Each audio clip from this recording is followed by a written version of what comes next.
Di ba, masusolusyonan na ba yung inflation at kung ano-ano pa?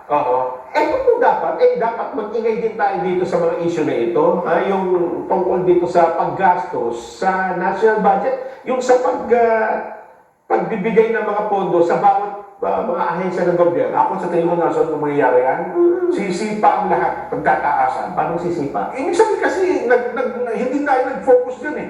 Yung magiging epekto ng pagbaha, yung epekto ng presyo ng bilihin, di ba yung ating national budget, sa pagka tumahimik tayo, yan ang problema hindi mawawala eh. Tumahimik lang. Pero yung problema nandyan pa rin. Nandyan pa rin. Kaya sisipa yan kapag sabi natin, halimbawa, sige, nag-guilty si VP Inday-Sara, natanggal sa kanyang posisyon, tapos bigla itong lalabas itong problema, wala, lunod tayo. Lunod tayo sa baha. Totoo yun. Kaya dapat, kung gano'n tayo kasidhi, yung mga babae na impeachment, magsisigaw din kayo dito sa issue na ito. Di ba? Kasi, ibig mo sabihin, titigil ang mundo dahil may impeachment, hindi na natin papansinin yung ibang issue. parang yun ang gusto nila. Yan ang gusto nilang mangyari. Amin naman nila, hindi. Nasaan? Pagka ganyan, hindi tayo talaga para sa taong bayan. Hindi tayo sa kapakanan ng bayan natin nakakiling, di ba? Parang meron lang tayong agenda at doon lang ang focus natin.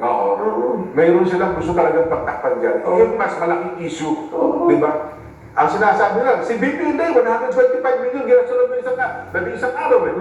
O di sige, sabihin na natin, totoo. Ayun o. Kumpara din sa bilyon-bilyon na hinahanap natin ngayon. Yun nga. Di ba? Itong impeachment, naghahati-hati tayo, di ba?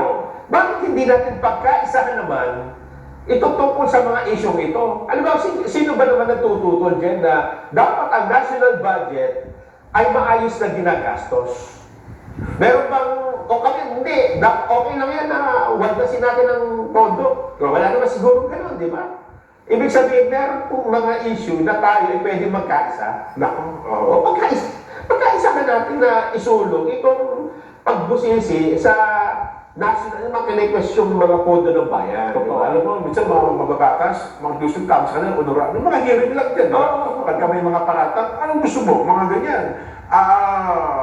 Kayo ba tagdan yung gusto nila, Mr. Clean sila, Nelson. Di ba? Gusto nila sila lang ang mabuting tao. Yan nga, paligay yung budget kasi budget ang pinag-uusapan. Nung pinwestiyon yung bakit yung anong ginawa niyo sa 2025 national budget? Gumawa sila ng isang issue na parang hindi sila nakita. Yes. Kaya sabi ko sa'yo, kapag akala mo, kapag sila nagsasalita yan, wala nang maling isang tao, hindi sila. Wala na. Mr. Clean nga dating sa kanila. Wala na parang sama ng Mr. Clean ngayon. Baka na sponsor. Ang laki na dyan. Yung, tama-tama. Ito, si Vic. Mabigyan tayo ng maganda. Stand. Vic, mula sa Kamara ng Representante, Vic, kanina pa kami nagtatalo eh. Ano ba talaga ang stand ng prosecution team ng Kamara tungkol sa pagbabalik ng impeachment complaint?